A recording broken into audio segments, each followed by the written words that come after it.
We've noticed a lot of stuff going around, making people sick with all sorts of upper respiratory symptoms. We've been wiping everything down.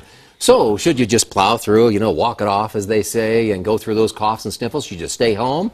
Should you go to a doctor? Sounds like a job for Dr. Dianne McCallister. She's here, of course, the Chief Medical Officer at Centura's Porter Adventist Hospital. Thanks for coming. As you do every Wednesday, we thank you for doing that. Can you start off with the basics for us? We hear a lot about upper respiratory illness, the old URI. What is it exactly?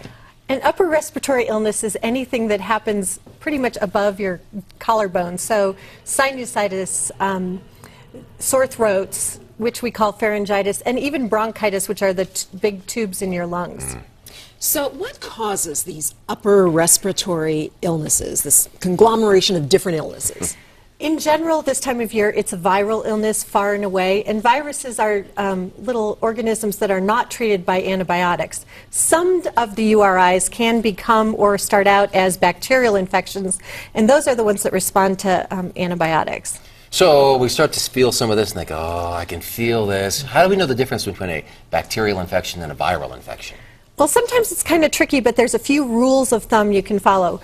The first is if your temperature is running low grade, so that's 99 to 100, that's generally a viral infection, as opposed to a bacterial infection, which generally has above 101. Okay. There are some exceptions to that, especially in small children who tend to run very high temperatures even with viruses.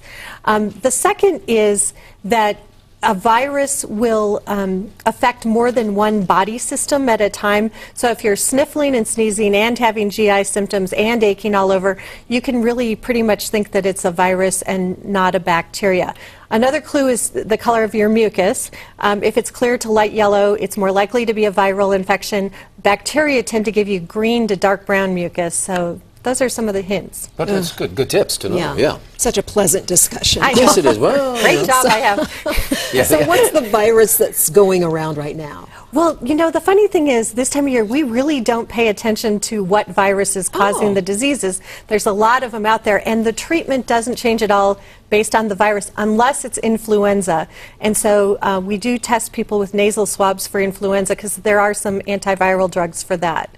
But in general, there's a whole host of things that can make you miserable this time of year. Oh, yeah. I felt this coming on last week, and I thought, oh, before the big snow comes, I can't go to... So I'm just hammering vitamin C. Is that the right thing to do? What can you do? Well, the best treatment for viruses is what we call tincture of time, which means waiting until it goes away. Okay. The good news is, while you have the symptoms, there's some things you can do to feel better. You can take hot baths and showers, rest a lot, drink lots of fluid. You can take over-the-counter pain medications, and then get... a lot of downtime, and stay away from your friends so they don't catch it. Yeah, or co-workers. Now, when we go, what are you saying to me? Well, I wiped everything down. Well, that brings does help. That brings us to another point. If you're wiping everything down with these antibacterial wipes and using the antibacterial gels, what good is it against a virus? Actually, about 99% of the viruses are killed with those alcohol wipes and alcohol swabs, so it works. Excellent. The problem is, when you sneeze or cough, it's in the air and you breathe it in, and that's generally how you catch it. So what point do you say, okay, I got to go to the doctor? What should you go? There's a couple things. First, if you have a suppressed immune system, you ought to go right away, because those people will get sicker faster. But for most of us, it's the brown or green phlegm, high temperatures, and then if you've been sick for 4 or 5 days, it's probably time to go in and get looked over and just make sure it's not one of the atypical bacteria. Yeah, if you're not getting over the hump, that's call the doctor. Okay. All right, good to know. Thanks for the reminder, Doctor. And we have a reminder for you. If there is a topic you want Dr. McCallister to tackle, don't be shy. Send an email to 11am@thedenverchannel.com. Yeah, we'll see you next Wednesday. We talk about everything here, so it's okay. Like Dr. Oz. Yeah. Not quite. Almost.